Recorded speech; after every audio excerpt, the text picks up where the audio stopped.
Good morning class. आज हम हिंदी में पुनरावृत्ति करेंगे। पुनरावृत्ति का क्या अर्थ होता है?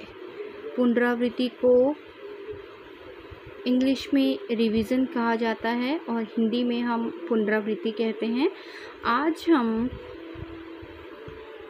मात्राओं की पुनरावृत्ति करेंगे। ओके, सबसे पहले हम आज आ की पुनरावृत्ति करेंगे।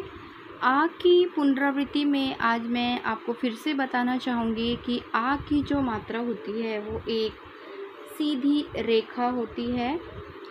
सीधी रेखा की तरह दिखने वाला जो भी लाइन होता है, एक जो रेखा होती है, उसे हम आ की मात्रा कहते हैं। जब भी यह किसी व्यंजन के साथ लगती है या हम इसे व्यंजन के साथ जब भी इसे बोलते हैं तब हमारा जो मुंह है वो खुल जाता है। आपको बता रही हूँ, आप यहाँ देखिए, जैसे क, जब हम इससे बोल रहे हैं क, तब हमारा मुंह नहीं खुल रहा है, लेकिन जब हम इसके साथ आ की मात्रा लगा करके बोल रहे हैं तब हमारा जो मुंह है वो खुल जाता है। आप बोल करके देखिए सभी, का देखिए, जब हम का बोल रहे हैं तो हमारा जो मुंह है वो अपने आप ही खुल रहा है। और आ की जो मात्रा है उसकी यही पहचान होती है कि जब भी हम आ की जो मात्रा लगाते हैं उसमें मुंह खुल जाता है। कार, चा, देखिए जब हम चा बोल रहे हैं तो आ की मात्रा अपने आप आ रही है, चार। आगे लिखेंगे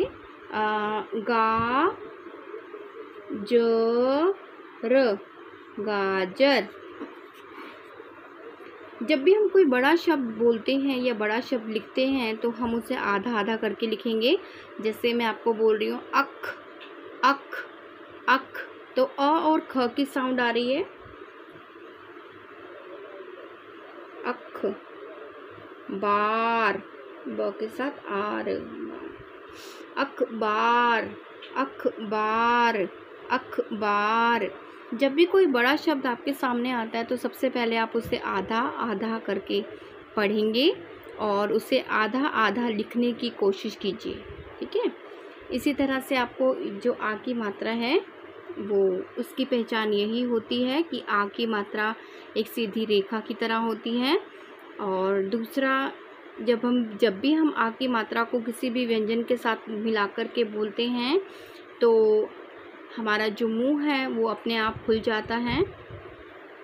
तीसरा, जब भी हम आ की मात्रा किसी भी व्यंजन के साथ मिलाकर के लिख रहे हैं, जब भी हम शब्द को लिखते हैं तो हमेशा आप शब्दों को बोल करके लिखें। ओके, अब आते हैं इ की मात्रा की तरफ। इ की जो मात्रा होती है वो हम इसे इ बोलते हैं, तो इ की जो मात्रा होती है सबसे पहले आपको उसकी पहचान करनी है। एक सीधी रेखा ऊपर से थोड़ा सा मुड़ा हुआ इ की मात्रा होती है। इ की जो मात्रा होती है वो हमेशा व्यंजन से पहले लगाई जाती है। मैं आपको दिखा रही हूँ, जैसे यहाँ पर एक व्यंजन है क के पीछे लगा है इ, की, ठीक है। तो सबसे पहली पहचान यही है कि जो इ की मात्रा होती है वो व्यंजन के हमेशा पीछे से होती है। जब भी व्यंजन के पीछे से कोई मात्रा लगी होगी तो इसका मतलब है इ की मात्रा है, ठीक है। और इ की जो मात्रा होती है वो बहुत ही जल्दी से बोली जाती है। जब भी हम कोई आवाज़ निकाल रहे हैं तो उसकी जो आवाज़ है वो बहुत जल्दी से बोली जाती है। तो इ की, ठीक है। किला, पिला,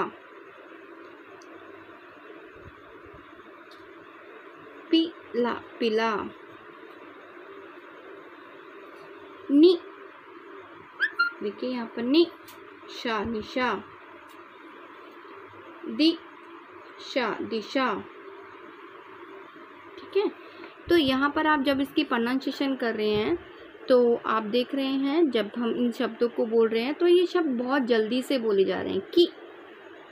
की जो है वो बहुत जल्दी बोला गया। की ला किला, पी ला पिला, निशा निशा, दिशा दिशा। ठीक है, तो इस प्रकार से ई की मात्रा का जो अभ्यास है वो इस प्रकार से होगा। मैं आपको दोबारा से बता रही हूँ। ई की जो मात्रा होती है वो हमेशा व्यंजन के पीछे होती है। इसकी पहली पहचान यही है कि ई की मात्रा हमेशा व्यंजन के पीछे से लगाई जाती है। दूसरी इसकी जो पहचान है वो ये है कि जो ई की मात्रा है वो बहुत जल्दी से बोली जाती है। किसी भी व्यंजन के साथ जब भी हम कोई भी शब्द बोलते हैं तो शब्द जो है वो बहुत जल्दी से प्रोनाउंसिएशन हो जाता है, जल्दी से बोला जाता है। यही पहचान होती है ई की मात्रा की। जब भी आप कोई भी शब्द लिखते हैं ई की मात्रा का, तो सबसे पहले आप शब्द को बोल करके देखिए। ठीक है, जब भी आप कोई भी शब्द बोल करके लिखते हैं तो आपको अपने आप उस शब्द से ही पता लग जाएगा मात्राओं के बारे में। आपको खुद ही पहचान हो जाएगी मात्राओं की। ओके, अब हम आते हैं बड़ी ई की मात्रा की तरफ। हम केजी में इसे बड़ी ई कहा करते थे, लेकिन अब हम इसे ई कहते हैं। देखिए, जब भी हम ई की प्रोनाउंसिएशन करते हैं, जब भी हम ई को बोलते हैं तो वो बहुत ही लंबा जाता है। और लंबा, सबसे पहली पहचान तो इसकी यही है बेटा कि आप जब भी ई की जो मात्रा है वो लंबी होती है। ठीक है, आप देखिए ई की जो मात्रा है सबसे पहले सीधी रेखा और ये आगे की तरफ मुड़ी हुई होती है। हमेशा जो बड़ी ई की मात्रा है वो व्यंजन के आगे से लगती है। जैसे मेरे पास एक ग है, ग के आगे से लगेगा गीता, गीता। मैं दोबारा बोल रही हूँ, आप ध्यान से सुनिए। गीता, गीता। ठीक है, तो आप यहाँ देख पा रहे हैं कि जब मैं गीता बोल रही हूँ तो एक तो यहाँ पर जब हम इसको बोल रहे हैं शब्द को, तो बोलने में थोड़ा सा समय लगता है, थोड़ा सा ज़्यादा समय लग रहा है और थोड़ा लंबा खींच करके बोला जा रहा है। तो जब भी कोई शब्द थोड़ा सा लंबा खींच करके बोला जाता है या फिर थोड़ी सी लंबी आवाज़ उसमें आपको सुनाई दे, तो इसका मतलब कि आपको वहाँ पर बड़ी ई की मात्रा लगानी है। अभी मैंने आपको बताया कि जो बड़ी ई की मात्रा होती है वो व्यंजन के आगे से लगती है। जैसे कि यहाँ व्यंजन है, व्यंजन के आगे से मात्रा लगी है। गीता, गीता। आगे देखिए, मीना, मीना। पीला, पीला।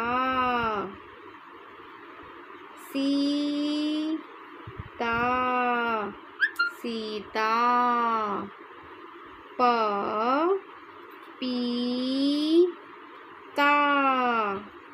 पपीता। चीता, चीता। नीला, नीला।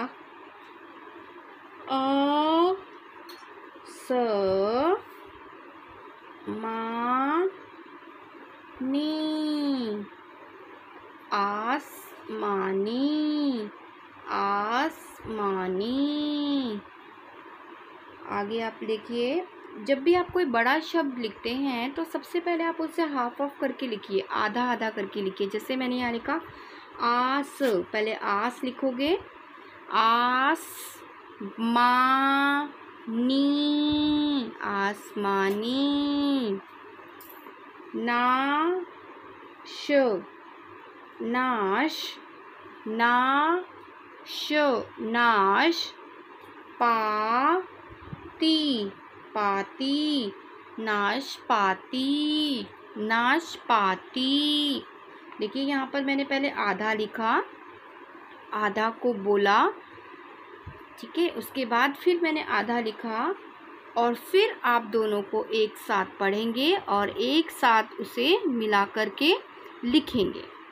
जब भी आपके पास कोई भी बड़ा शब्द आ जाता है तो सबसे पहले आप उसे आधा आधा कर लीजिए।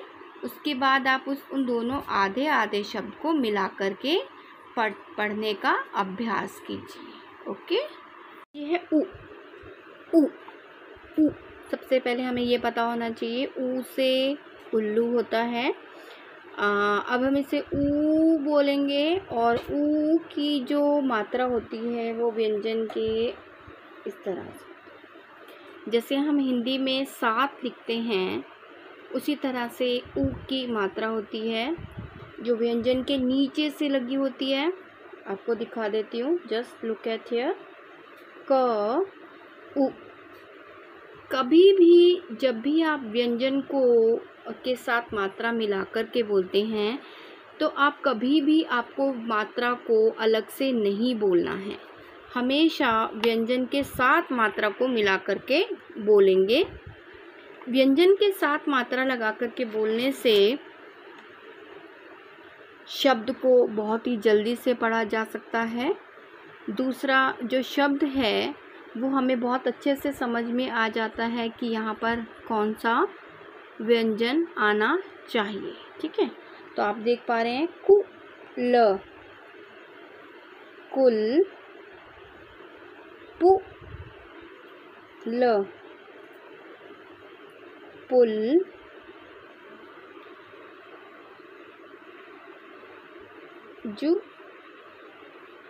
जुलाई, जुलाई,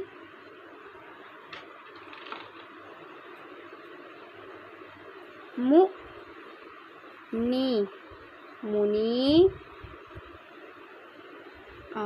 आगे और क्या शब्द हो सकता है?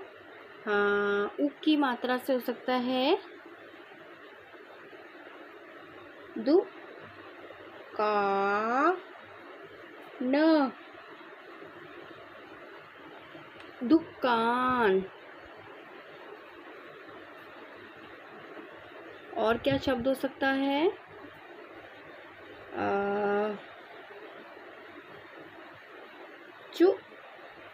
चूहिया, चूहिया। ठीक है, तो इस प्रकार से उ की मात्रा का अभ्यास करना है।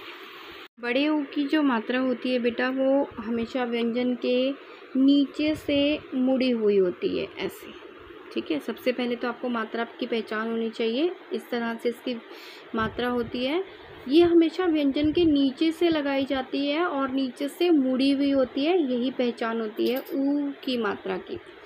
दूसरी पहचान इसकी ये होती है, जब भी हम इसे किसी व्यंजन के साथ बोलते हैं, मान लीजिए क है, क के साथ ऊ लगाएंगे, कू, तो ये जो ऊ की साउंड आ रही है इसका मतलब यहाँ पर बड़ा ऊ है।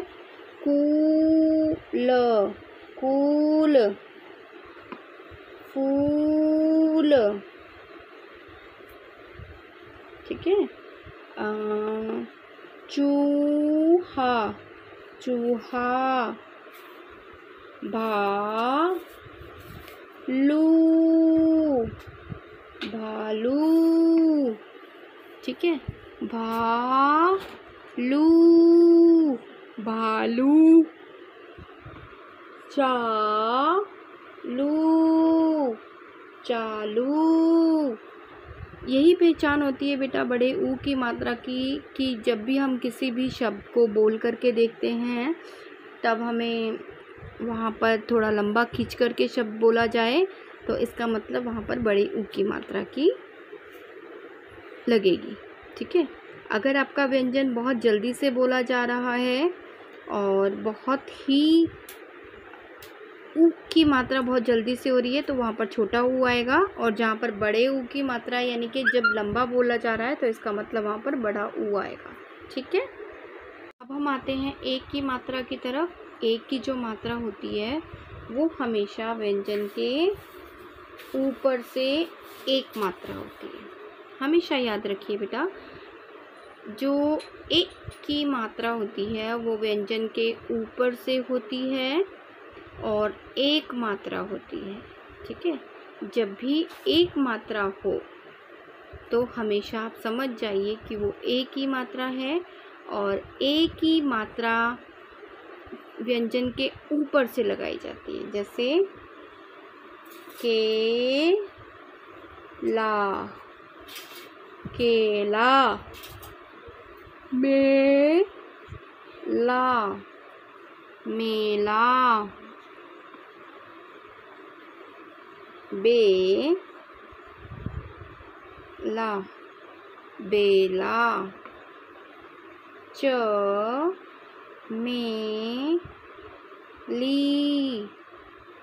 चमेली,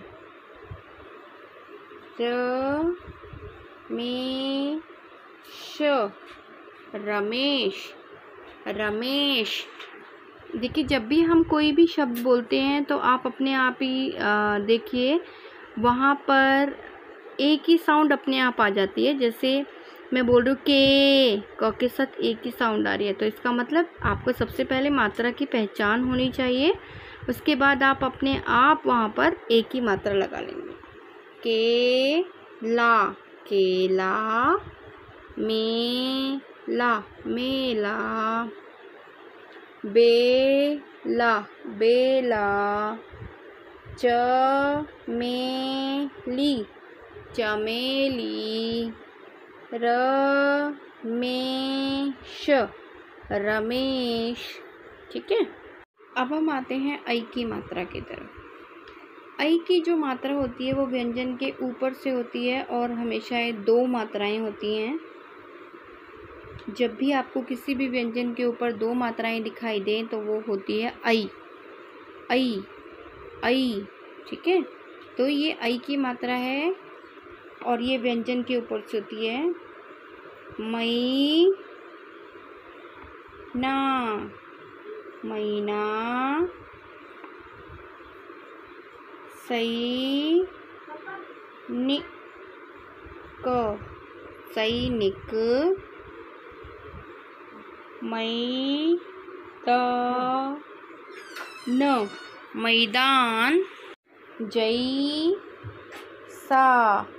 जैसा, वैसा, वैसा, पैसा, पैसा।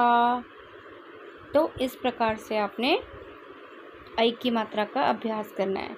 जो ऐ की मात्रा होती है वो व्यंजन के हमेशा ऊपर से होती है। जब भी हम ऐ बोलते हैं तो इसकी जो मात्रा की आवाज़ दो, सबसे पहले आपको पहचान होनी चाहिए कि ऐ की मात्रा हमेशा दो होती हैं। महीना, महीना, सैनिक, सैनिक, मैदान, मैदान, जैसा, जैसा, वैसा, वैसा, पैसा, पैसा। चित्रों की सहायता से रिक्त स्थान भरिए। सबसे पहला चित्र आप देखिए, यहाँ पर क्या है, डैश का सलाद बना।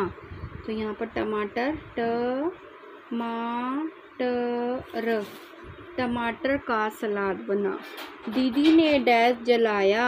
आप चित्र देख रहे हैं, दिया। ठीक है, चूहिया डैश कुतर गई। ये कपड़े या कुर्ता। नेहा डैश खा। ये केला।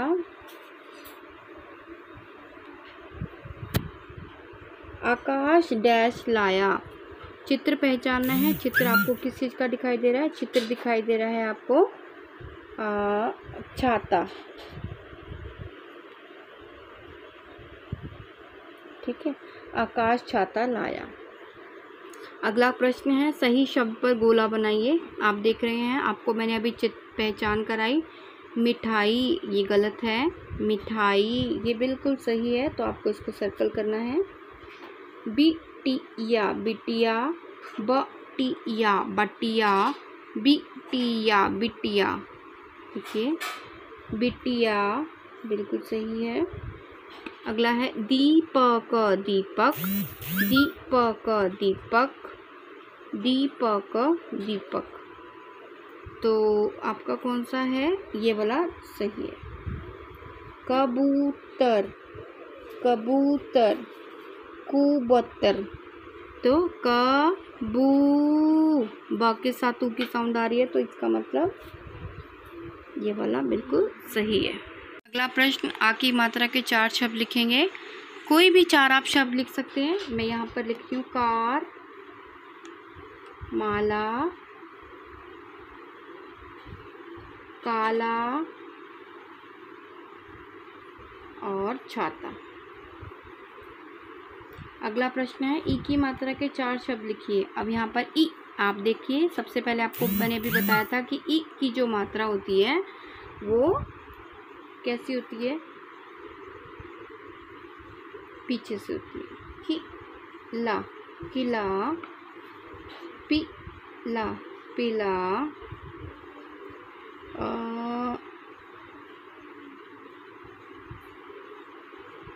और क्या हो सकता है? और हो सकता है निशा, निशा, और दिन। ठीक है, आगे आप लिखेंगे बड़ी की मात्रा के 4 शब्द। बड़ी की मात्रा के 4 शब्द हो सकते हैं गीता, सीता, पपीता और मीना। कोई भी 4 शब्द आप लिख सकते हैं। अगला, दिए गए शब्दों का वाक्य प्रयोग कीजिए। छाता, छाता, आराम, छाता, ला। अंत में पूर्ण विराम अवश्य लगाइए। बिटिया, बिटिया, टिकिया, ला। रानी, मछली, जल की रानी है। पूर्ण विराम। तो इस प्रकार से आपने इस कार्य पत्रिका को पूर्ण करना है। और मात्राओं का ज्ञान मैंने आपको सिखाया। हमेशा मात्राओं को इसी तरह से याद करके आपको शब्दों का लिखना है और बोलना है, पढ़ना है।